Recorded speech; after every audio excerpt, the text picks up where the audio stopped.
इमारतें जलाई जा रही थी और बार बार जगह जगह यही बात आ रही थी कि कांग्रेस पार्टी पूर्ण स्वतंत्रता की बात क्यों नहीं करती। और कांग्रेस पार्टी को ये लगा कि वो अलग हो जाएगी और इसलिए उनको मजबूर होकर के उस सुर में सुर जोड़ना पड़ा। अब इसका अर्थ ये होगा कि अगर आप मान भी लें कि कांग्रेस पार्टी ही फ्रीडम पार्टी थी, इसका अर्थ ये होगा कि केवल आखिरी 17 साल 1932 और वो आखिरी 17 साल भी तब के जबकि ये वाजिब हो चुका था कि अब आजादी मिलने वाली है। अर्थात इन्होंने स्वतंत्रता की बात भी करनी शुरू की जब इन्हें लगा कि अब आजादी भी मिलेगी और सत्ता के भागीदार बनने का अवसर भी आ रहा है। तो again there was an extraneous motive that और बहुत से लोग को मे बी नॉट अवेयर हो सका कि अहमद नगर जेल में पंडित जवाहरलाल नेहरू ने डिस्कवरी ऑफ इंडिया की, वहीं से अपनी बेटी को खजीफा करते थे जिसके आधार पर फिल्म ऑफ वर्ल्ड हिस्ट्री को पाए। अगर उससे पहले होते तो उन्हें भी काला पानी जाना पड़ता, जैसे वीर सावरकर गए, जैसे हमारे जम्मू संभाग से कांग्रेस प्रधानमंत्री गए। लेकिन कभी कांग्रेस पार्टी वालों से ये सवाल कीजिए कि आप इतने बड़े स्वतंत्रता सेनानी रहे हैं शुरू से आखिर तक, आपका एक भी व्यक्ति काला पानी नहीं किया न भेजा गया, क्योंकि इनका अधिकतर जेल का आना जाना 1930 के बाद हुआ। अब आपको उससे पहले भी ले जाए और ये बात जैसे मैंने कहा ये तब की नहीं है, ये we are trying to trace the genesis that ultimately cultivated our nation. सन 1901 में एक बड़ा बहुचर्चित वाकया हुआ था। इंडिया हाउस लंदन में एक कार्यक्रम था और ब्रिटिश हुक्मरान थे साइरस विली, उनको मदन लाल ढींगरा ने पॉइंट ब्लैंक रेंज पर पिस्तौल चलाकर हत्या कर दी और फिर उसके बाद अपने आप को पुलिस को रिपोर्ट कर दिया। मदन लाल ढींगरा को हिरासत में ले लिया गया, उन्होंने वकील करने से इनकार कर दिया और फांसी की सजा हुई। और फांसी की सजा से पहले जो उनको आखिरी स्टेटमेंट देने का मौका दिया गया तो उन्होंने कहा कि I am not only contesting on behalf of India, in fact I am contesting Britishers for their own law. If a subject of Ireland objects to British dominion, he is not castigated.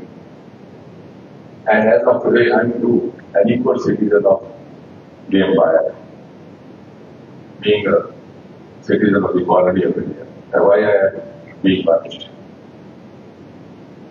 Congress party ने resolution pass करके ना उसकी फांसी के लिए appeal की कि ना हो,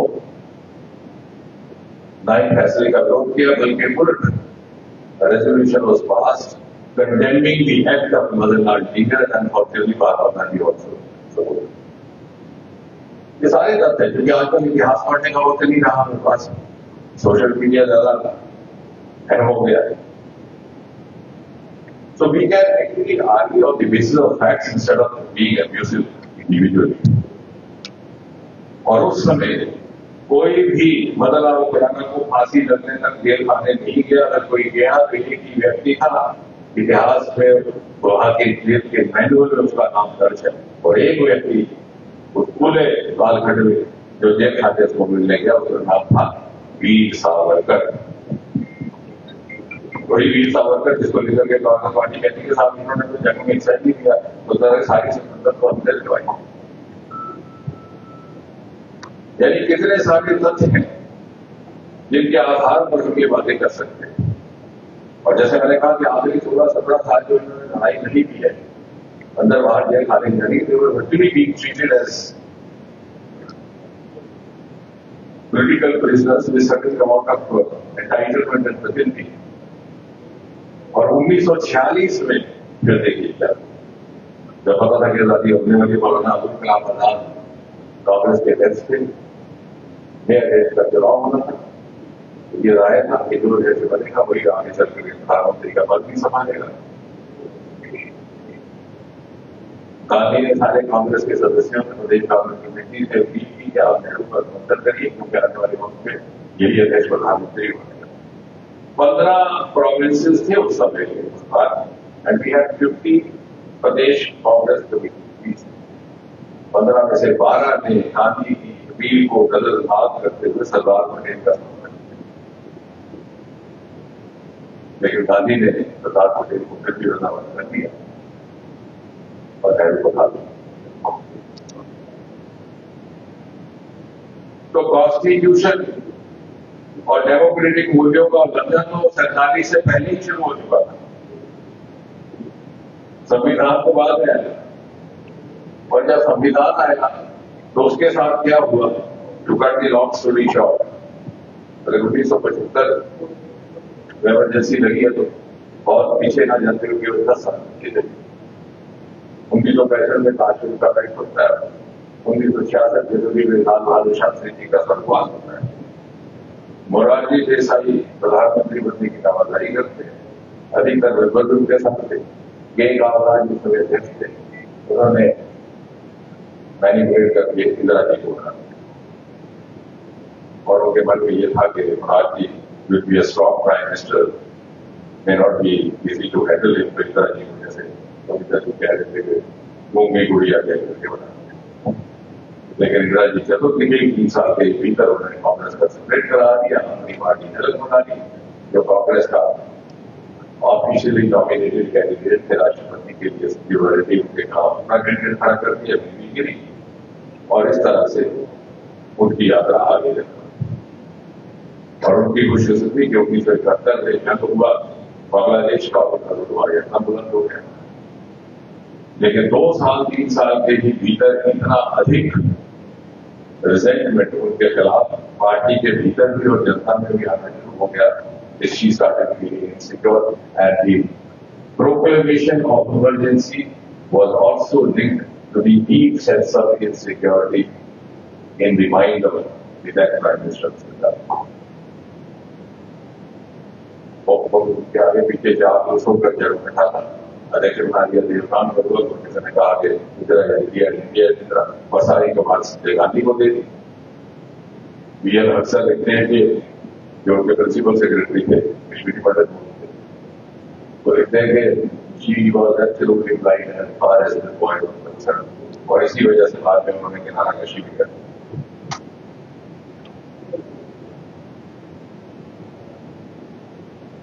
लेकिन धीरे धीरे भीतर डिसेंट फलता जा रहा and the turning point was 1974 में जेपी एक बार पूरा, और जेपी का व्यक्तित्व की तरह हो जाता। बहुत सारे लोगों को कम मालूम होगा कि जब प्रधानमंत्री जवाहरलाल नेहरू ने पहली बार शपथ ग्रहण किया तो जेपी को उप प्रधानमंत्री बनाने की पेशकश भी की गई थी, लेकिन उन्होंने इंकार कर दिया था ये कहकर के हमारे और आपके विचार नहीं मिलते, मैं अपने आंदोलन के साथ होगा नहीं कर सकता।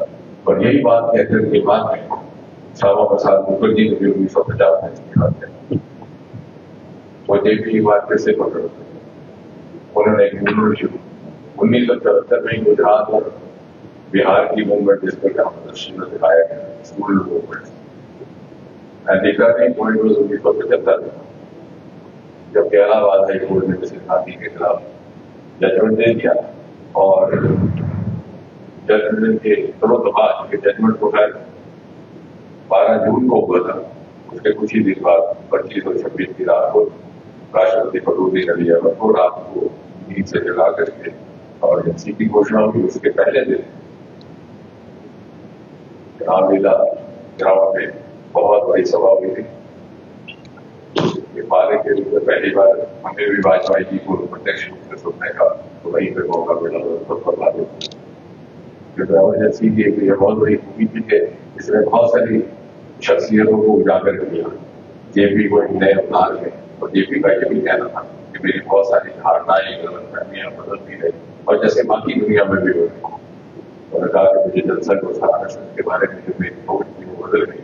नानाजी देशमुख ने अपना हाथ आगे करके मेरी सर को लाठी से बचाया, ये कहकर कि मेरे से ज्यादा तुम्हारा जीवित रहना। और आप जैसे बच्चों की तरह ही थे, वो हमसे सीनियर थे। Arun Jaitley ji suddenly became a national icon. He was popular north, south, east, west. विद्यार्थी परिषद ये वो समय देख सकते। मैं सुबह सुना था कि हमारे हॉस्टल के सामने युवा शाखा लगा करती थी, तो मैं जाता नहीं है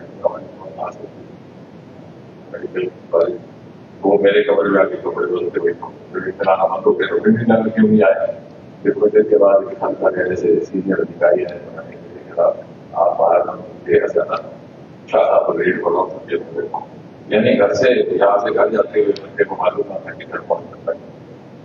और इसलिए इमरजेंसी लगाने के बाद सीरीज ऑफ अमेंडमेंट जो वहां पर बड़े अच्छे ढंग से दर्शाई गई है। 38 अमेंडमेंट लगा दिया गया ताकि कोई कचहरी ना जा सके। 47 और 43 अमेंडमेंट जिसके तहत सेकुलरिज्म शब्द पर जोड़ दिए गए, कभी ने कहा है कि इसको हटा दिया जाए। और उसका एक और प्रावधान जिसका सबसे अधिक दुरुपयोग जम्मू कश्मीर में वो भारतीय संविधान विधानसभाओं और लोकसभा का अवधि काल 5 साल से 6 साल कर दिए गए, क्योंकि इंटर्नी के बाद इस तरह की रिपोर्ट थी कि इस समय वातावरण मजबूत नहीं है चुनाव कराने की। अधिकतर राज्यों में कांग्रेस की सरकारें थी, इसलिए अधिकार था। लेकिन 1970 में जब भारतीय भाई प्रधानमंत्री बनते इस प्रावधान को वापस मोड़ दिया गया, पुनः अवधि काल 5 साल हो गया। लेकिन जम्मू कश्मीर तत्कालीन नेशनल कांफ्रेंस में जब पहला अमेंडमेंट पास हुआ तो फिर तुरंत बना दिया 370 रहने के लिए। लेकिन जब उसको 6 साल से 5 साल किया तो बना के और ये अवधि काल 6 साल का करता रहा 5-6 अगस्त 2019 तक, जब तक सारा अधिक इसका इमरजेंसी का असर पड़ा है तो उस समय के विरोधी दलों पर और पत्रकार, बहुत से उस समय के युवा पत्रकार थे जो बहुत सीनियर पोजीशन पे, और बहुत सारे सीनियर तो हमारे बीच में रहे, जैसे तो बीच नहीं रहते हैं, और बहुत सारे सेंसरशिप के बाद इस प्रकार से भी मीडिया और अन्य लोग दब चुके थे कि अडवाणी जी ने कहा कि देवर आज to bend they began to crawl. Indira ji ने तो पूरे से उठने थे, उनको रेंगने लग गए थे, और उससे एक आम हिंदुस्तानी का जमीर किस तरह से कमजोर किया जा सकता है वो बनने बड़ी सामने आई। और इस पूरे कालखंड में एक व्यक्ति जो पत्रकारिता के क्षेत्र से, जो कि बहुत सारे पत्रकार जिसने साहस किया इंदिरा जी के खिलाफ बड़े बड़े, तो उसका नाम था रामनाथ गोविंद का। और उससे पहले इंडियन एक्सप्रेस इतना ज्यादा नहीं था, रातों रात इतना लोकप्रिय अखबार बन गया कि सब उसको पढ़ने लगे, बल्कि मुझे दूसरे दिन भूमि कपूर अभी वो लैंड बड़े वो युवा पत्रकार हुआ करती थी, वो लोग कहती थी कि मेरा तो ये था कि मैं जहां जाती वो खड़े हो जाते, यानी इस कदर उनकी इज्जत अफजाई हो गई। तो वही एक पेपर था जिसने इंदिरा जी के खिलाफ लिखने की जरूरत थी। और इसलिए जब 1977 में दोबारा चुनाव की घोषणा की गई तो उसके ऊपर भी बहुत सारी बातें की जाती है। कांग्रेस जैसे माफी की बात कर रहे थे दिल्ली के, भाई कहते हैं माफी मांगी, तो ये भी कहते हैं वही घोषणा की, लेकिन जो घोषणा की है उन्होंने चुनाव तो इसलिए की कि कांग्रेस के भीतर ही बहुत सारा डिसेंट पैदा हुआ। जगजीवन लाल और बहुगुणा तो छोड़ भी गए थे सिंडिकेट को बनाकर, और इस व्यक्ति को इस बात का एहसास होने लगा, वो असमंजस में। और पपुल जयकर जो उनकी मित्र भी रही है, सहेली भी रही, जो उनकी बायोग्राफर भी थी, वो लिखती है इंदिरा जी ने तत्कालीन जो उस समय के बड़े प्रसिद्ध शख्स स्कॉलर भी थे, दार्शनिक भी थे, जे कृष्णामूर्ति, उनके साथ परामर्श किया। उन्होंने कहा कि यही होगा कि चुनाव की घोषणा, यानी चुनाव की घोषणा भी एक मजबूत मानसिकता का निर्णय था। और उसके बाद सत्ता पलटी। और में बात यह कि आज इमरजेंसी तो नहीं है, लेकिन फिर भी हम इसकी बात क्यों करते हैं? क्योंकि वो मानसिकता आज, वो माइंड सेट आज in the form of subjugation to dynasty, in the form of this hypocritic flouting the book of constitution, and most importantly the form of overplaying inconvenient or overplaying convenient half-truths and underplaying inconvenient truth. जो सच है उसको दबा दिया जाए, जो हर सकते हैं, अगर वो आपके पूरे तो के जाए। और इसलिए आज जबकि मोदी जी विकसित भारत की बात करते हैं तो ये भी जरूरी है हम ये समझें कि that to move on for Indian democracy to the potential of Viksit Bharat, the need is to watch against that cowardice and to watch against that mindset which, when faced or confronted with public dissent or public rejection, has the tendency to resort to the throttling of the channels of democracy. जैसे मैंने शुरू में कहा था और जैसे इस संदर्भ में कहा जा सकता है कि don't whitewash the stigma of emergency lest we forget. धन्यवाद.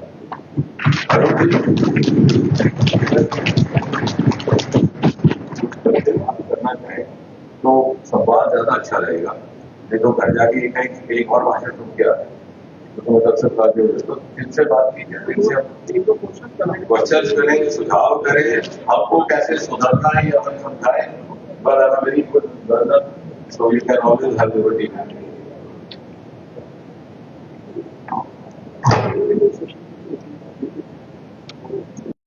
युवा मोर्चा जिलाध्यक्ष चोरी, जिस प्रकार आज इमरजेंसी के ऊपर हमने उस आपातकाल के ऊपर आज बात की, उस काले अध्याय को हमने आज यहाँ पार्लियामेंट के एक सदन के रूप में हमने इसको चर्चा की, विपक्ष और पक्ष के सामने रखी बातें।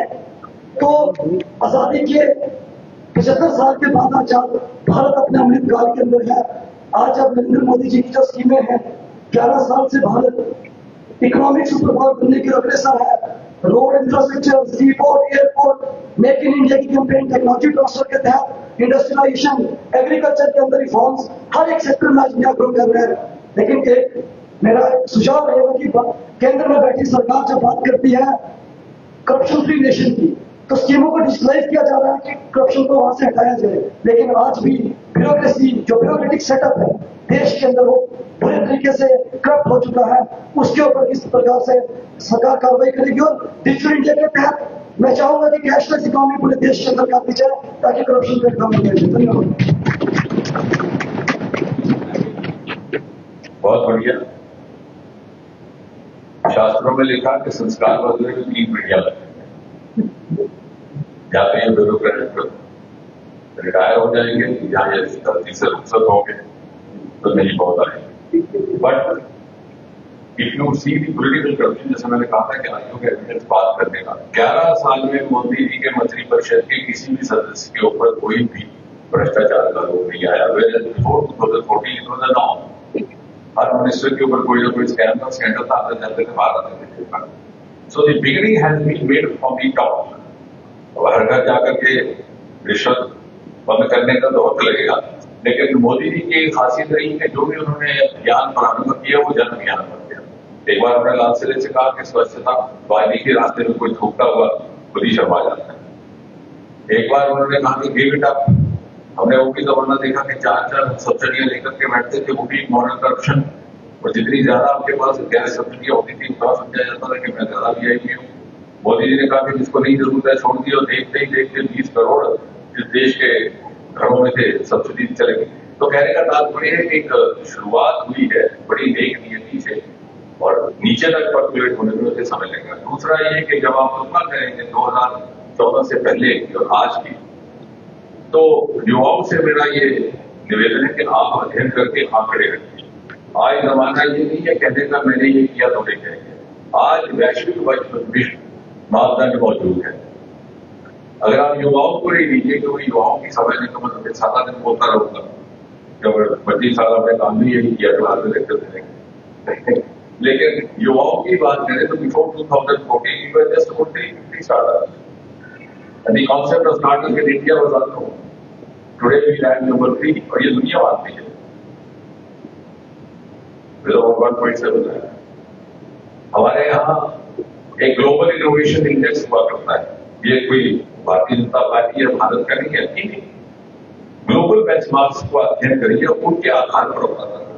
ग्लोबल इनोवेशन इंडेक्स में we were only number 80, today we are number 39।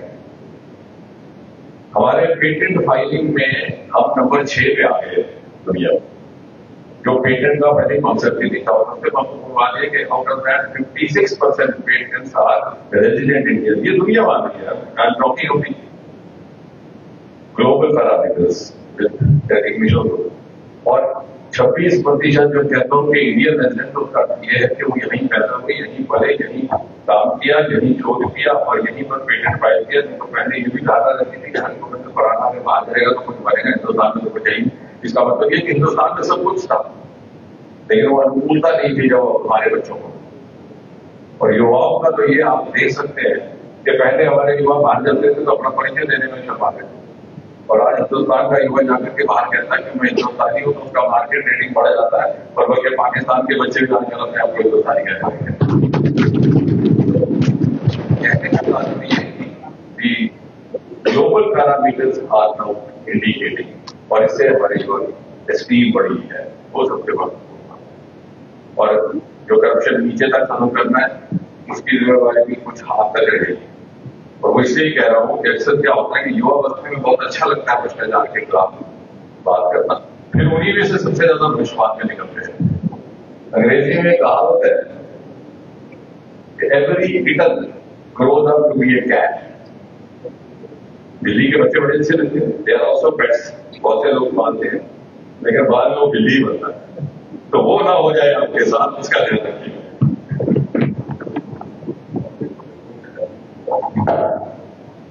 Anybody else? Yes, please.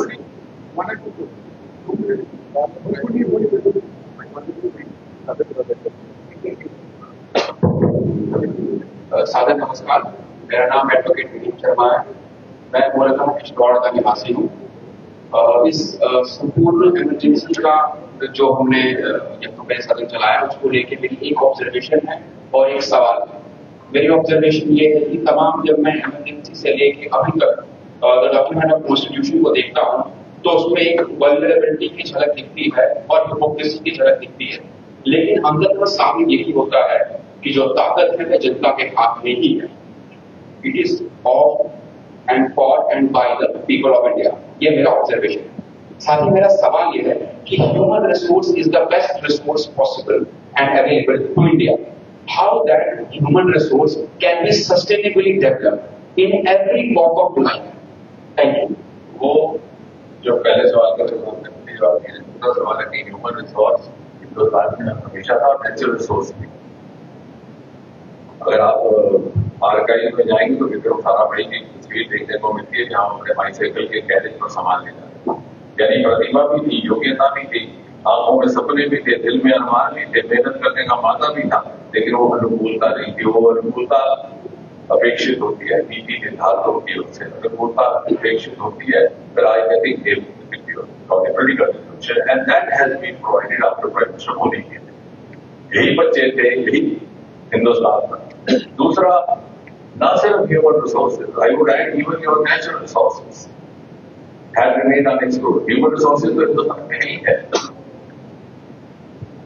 हम जब बाहर जाते हैं तो देखते हैं कि भारत के जितने भी लोग हैं वो हिंदुस्तानी बच्चों को प्रेफर करते हैं। हमारी तरह पूछा कि भाई ऐसा क्या थोड़े हिंदुस्तानी बच्चे तो गिराना शुरू करते हैं, है, ये है, कमिटेड है, और आगे तो करवाए कि they don't take a weekend of.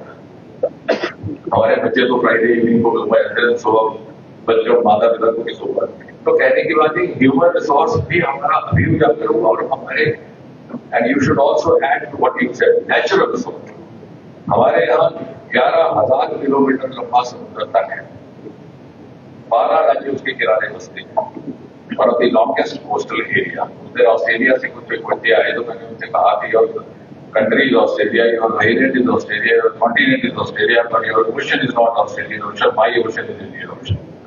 क्योंकि हमारे पूर्वजों को मालूम था कि इसके अंदर कितनी संपत्ति थी, और अगर उसमें से वो मिनरल फिशरीज वो एक्सप्लोर की जाए तो आपको 2047 तक भी इंतजार नहीं करना पड़ेगा। तो वो भी पहली बार मिशन प्रधानमंत्री जी ने लाल किले से लाल किया। दूसरा आपका हिमालय, यही हिमालय सदियों से चला और यही समुद्र। पहली बार नावी के हम बद्रवाह से जो निवेदन की परफॉर्मेंस शुरू हुआ, पहले भी हो सकती।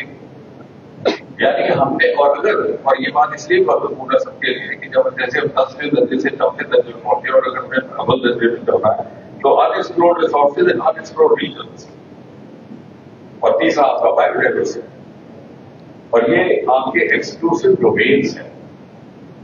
आने वाली रेवोल्यूशन, इंडस्ट्रियल रेवोल्यूशन दुनिया भर में अर्थशास्त्रियों का कहना है will be biotechnology driven, like the IT driven industrial revolution of the 1990, recycling, reprocessing, genetic process, और उसमें भी हिंदुस्तान अगुवाई कर बैठा है। हमने बायोटेक्नोलॉजी पॉलिसी भी निकाली और अभी शुभांशु शुक्ला को बायोटेक्नोलॉजी किट्स दी गई है वहां पर। तो कहने का तात्पर्य ये कि अब वो जमाना नहीं रहा कि हम पीछे चला करते। उधर मैं बच्चों को उदाहरण देना था कि अमेरिका का सबसे ज्यादा बहुचर्चित चुनाव रहा 1960 का, when everybody expected that Richard Nixon will win, and suddenly Kennedy turned it. लोगों को समझ नहीं आया कि 40 साल का खूबसूरत नौजवान, very good in his oratorial skills, उसे पासा पड़ गया, and it happened all because of a TV debate. और जमाने में हिंदुस्तान में ना उनको टीवी पता था, डिबेट पता थी। हमारे यहाँ पहला चित्रार आया कहीं 1970 के अंदर, लेकिन आज ऐसा नहीं है। आज अगर अमेरिका 1970 में उसने मानव को माना चांद की धरती पर, तो सदर बोर्ड में हम उससे पहले पहुंच गए। क्वांटम मिशन और चांद नहीं छोड़, तो पहली बार मैं एग्री विद यू, हमारे पास ह्यूमन रिसोर्स भी है, हमारे पास नेचुरल रिसोर्स भी है, लेकिन सरकारों की प्राथमिकता ही नहीं, and the will and the इच्छा शक्ति has to come from the political. तो उस दिशा में चल पड़े। तभी मैंने कहा कि हम ग्लोबल बेंचमार्क्स के साथ अपने कंपैरिजन करें। जिमी कार्टर की एक ऑटोबायोग्राफी है, उन्होंने कहा जब मैं 10वीं कक्षा में दूसरे दर्जे से उत्तीर्ण हुआ तो मैंने अपने बाप को जाके रिजल्ट दिखा, तो मेरे बाप ने कहा वही नॉट दी बेस्ट, यानी वो मुतासिर नहीं हुआ, तो सुखा गिला कि बस ही हो गया है। सो अगर आप अपना पैरामीटर्स वैश्विक बनाएंगे तो आप में अपार पोटेंशियल, और एक आपको मानसिकता से ये सरकारी नौकरी निकालनी हो, जो हमारे बीजेपी के दफ्तर के बाहर बैठे उसके ऊपर भी सर्वे कर सकते हैं, 1 साल बैठे कितनों में नौकरी मिली। और नेताओं का तो फर्ज है आपको अवसर देना, लेकिन नौकरी मिल नहीं सकती, जल्दी नहीं जॉब लाइन। और इस सरकार ने तो इंटरव्यू भी खत्म कर दिए कि वहीं पर सारा कपला बोल कर। तो आई think that is why now this is one of the best times happening for the youth of India. और आप बेटियां बोलो बेटे।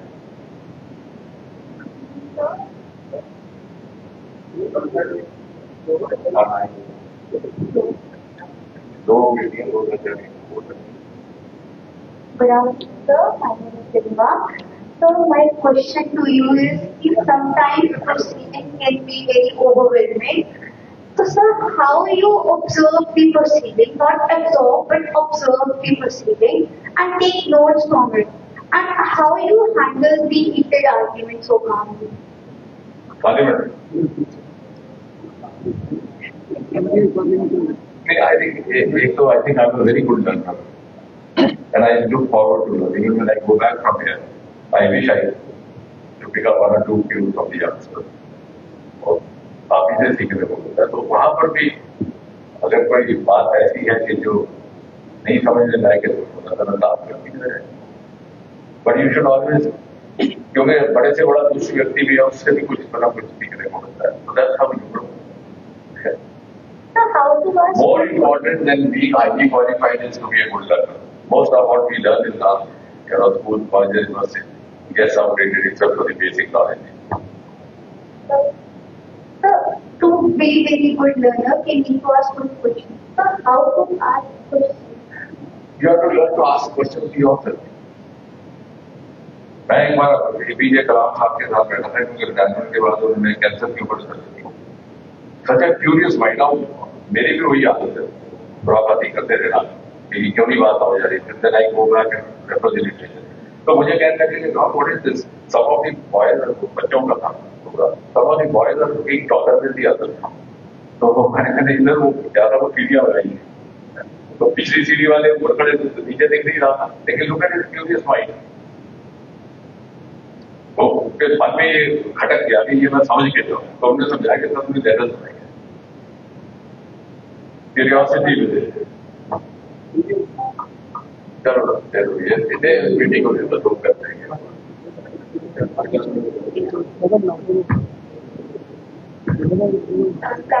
युवा पार्लियामेंट तो युवा नमस्कार सर, मेरा नाम आस्था सिसोदिया है। मेरा क्वेश्चन ये है कि हम मीडिया की बात करते हैं, मीडिया को हम कोर्ट फिल्म डेमोक्रेसी मानते हैं। तो हमने कई बार ऐसे देखा कि पहले भी 2014 से पहले भी कई बार देखा कि मीडिया जो है उसको कंट्रोल किया जाता था, उसको बोला नहीं दिया जाता था कि जो वो चाहती थी, लोगों तक उनकी बात ही नहीं सुनाई जाती।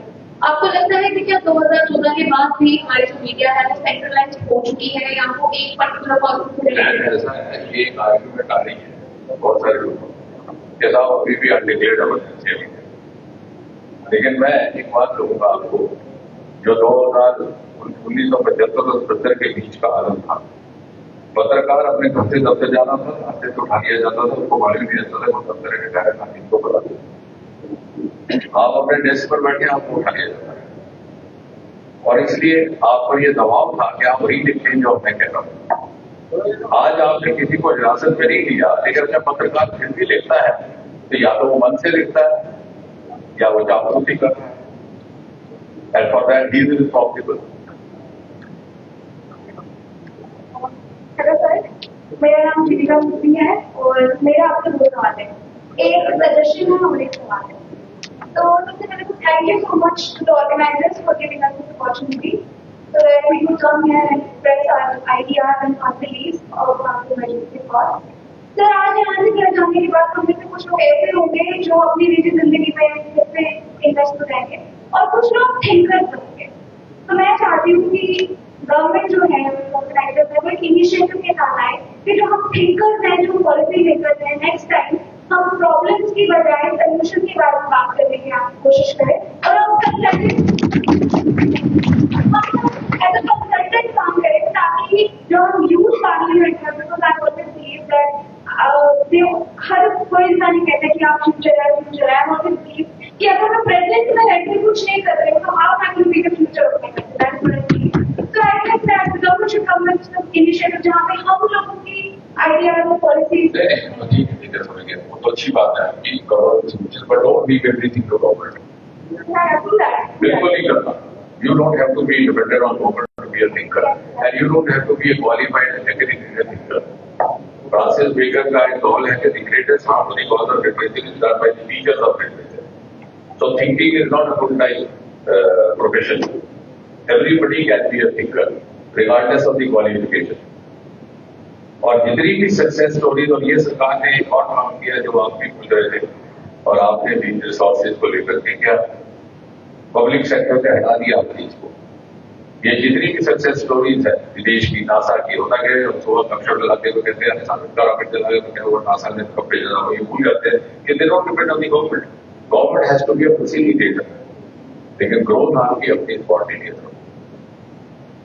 तो मेरा दूसरा सवाल है आपको, मैंने नोटिस करा है कि जब हम इंक्लूसिविटी की बात करते हैं तो जम्मू में specifically I personally know bunch of people physically challenged है और विकलांग है कुछ बच्चे जिनमें स्किल सेट बहुत है, बट जम्मू में उनके लिए आपके ऐसे इंस्टीट्यूशन नहीं है। तो मैं चाहती हूँ कि सेंटर उनके वो सजेशन है, पहले की बात आई है, उसके लिए करना चाहिए। इनफैक्ट बहुत सारे ट्रांसपोर्ट, आपने वो भी बात ऐड कर दो अपनी बात में, जो ट्रांसपोर्ट मोड है उसमें भी नहीं है ट्रेन में जाने के लिए जहाज में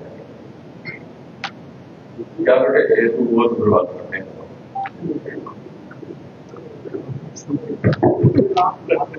सर मेरा नाम पुष्कर पांडे है, मैं बिलावर से हूँ। तो सर मेरा एक क्वेश्चन ये है कि ये भी सिचुएशन अगर हमारे भारत में फिर से ये इमरजेंसी का काम होता है तो हम अपने संविधान की रक्षा कैसे करें?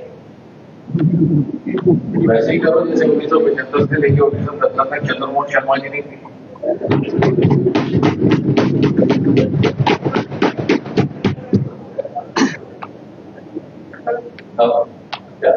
मेरा क्वेश्चन ये है कि जैसे अभी दादी ने बताया कि 35 ईयर्स तक जो आयु है वो हमारे देश की पॉपुलेशन की 65% है।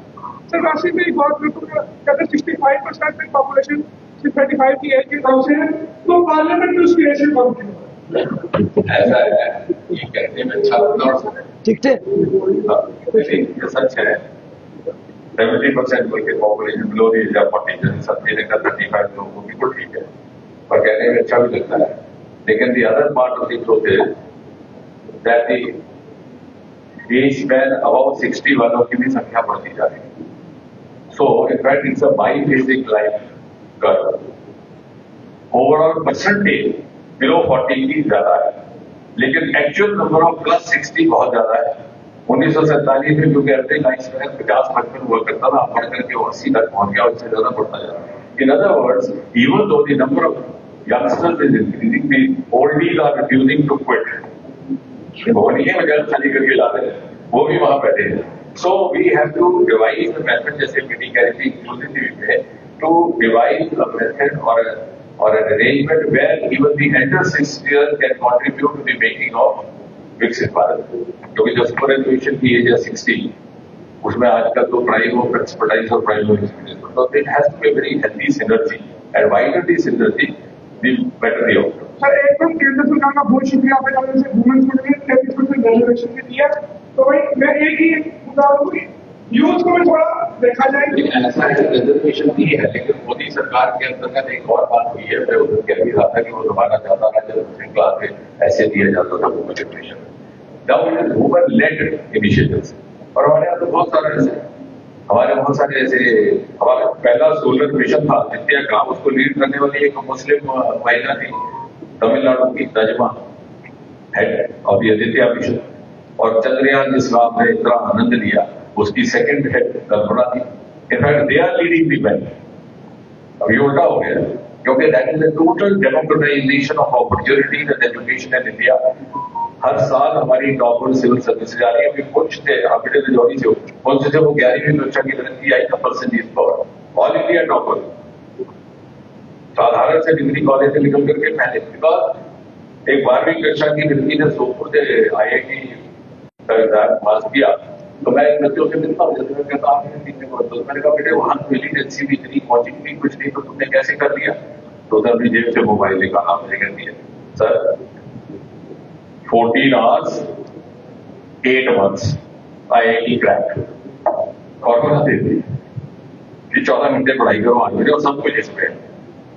और इसलिए मुझे कभी कभी बड़ा दूर तक के बच्चों को कहता भी हुआ कि भाई तू थोड़ा सा और मेहनत कर, सब कुछ मोबाइल में है. हमने उधमपुर में खादी का कैंप लगाया, 50 करोड़ युवाओं के लिए. आप आगे जाके टीचर क्या करेंगे? 50 करोड़ की सब्सिडी एजेंसी वहां वितरित हुई है उधमपुर में. खादी कैंप लगाया नॉर्थ का, और इसीलिए लगाया कि हमारे युवाओं को फायदा मिले. जब वो वितरित करने लगे शाम को 1.5 लाख कैंप के बाद, तो सारे बच्चे कश्मीर घाटी जाए उधमपुर का. तो पूछा क्या करें, तो और नहीं था, जरूरत देखा ही. तो मुझे इतना गुस्सा आया जो हमारा भागा एक जगह में गया, तो सारे दिन अपनी वो प्रोफाइल बदलता है क्या डीपी, और जिसके लिए बदलता है पता नहीं उसने भी देखी क्या, तो अपना क्यों जाया कर रहा है. आयोजक को भी नहीं मिली, जो ऑर्गेनाइज करने को लड़का लगाया था उसको भी सब्सिडी नहीं मिली, क्योंकि उसने भी ऑनलाइन नहीं भरी. क्या था मुझे समझ नहीं आया, और सारे वहां जाके. तो इसलिए आपका काम है साथियों में जागरूकता पैदा करें, और सब कुछ इस मोबाइल में बोलना.